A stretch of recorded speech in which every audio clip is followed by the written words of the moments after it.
Izin dosen menyesuaikan, izin merupakan diri, Taruna Utama Mikael Hotman Panjaitan, STB 508, Prodi Teknik Masan Kelas B.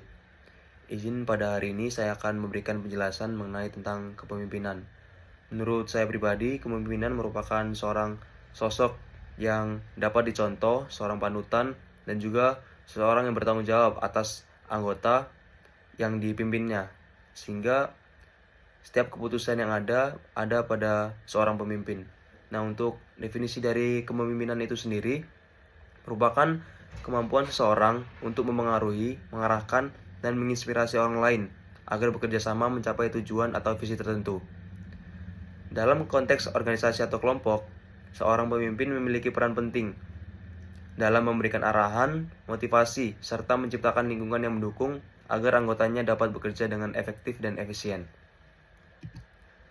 Untuk karakter dan sifat pemimpin itu sendiri ada 3. Yang pertama ada kecerdasan intelektual. Kecerdasan intelektual mengacu pada kemampuan seorang pemimpin dalam berpikir secara logis, analitis, dan kritis.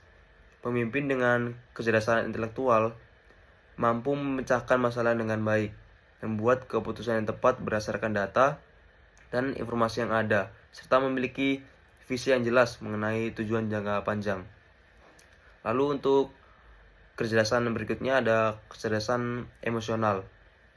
Seorang pemimpin membutuhkan kecerdasan yang emosional yang tinggi, dan juga ini berkaitan dengan kemampuan seorang pemimpin untuk mengelola emosi mereka dan orang lain, serta membangun hubungan yang sehat dan produktif.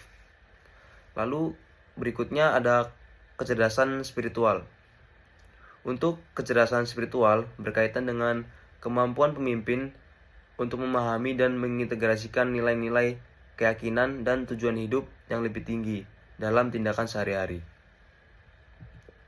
Berikutnya terdapat integritas dan kredibilitas dari seorang pemimpin.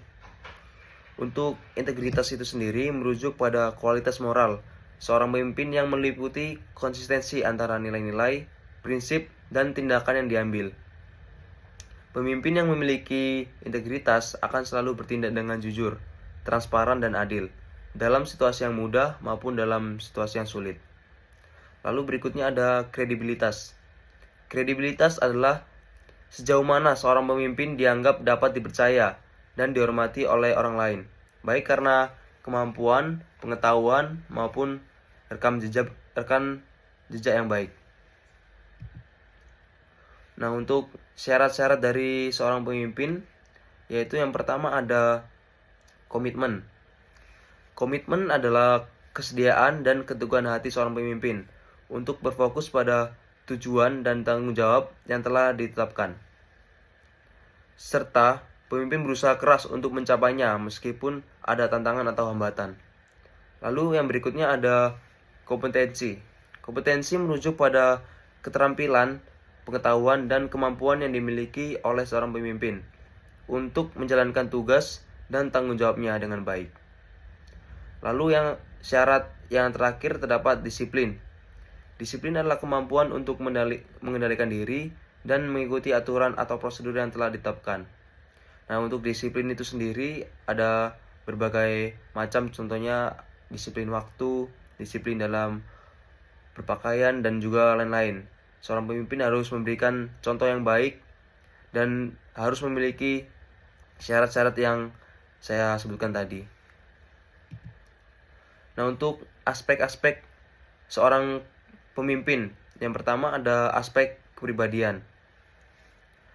Untuk aspek kepribadian ini, seorang pemimpin mencakup sifat, karakter, dan nilai-nilai yang dimilikinya, yang mempengaruhi bagaimana ia berinteraksi dengan orang lain, membuat keputusan, serta menghadapi berbagai tantangan.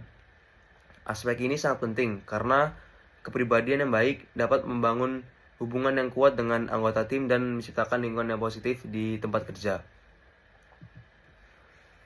Lalu berikutnya ada aspek pengetahuan.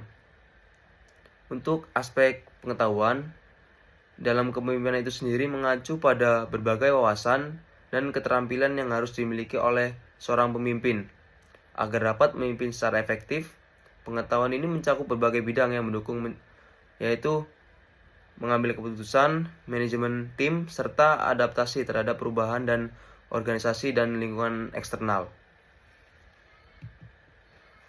Lalu yang berikutnya ada aspek pengalaman. Untuk aspek pengalaman merupakan salah satu aspek penting yang membentuk kualitas kepemimpinan.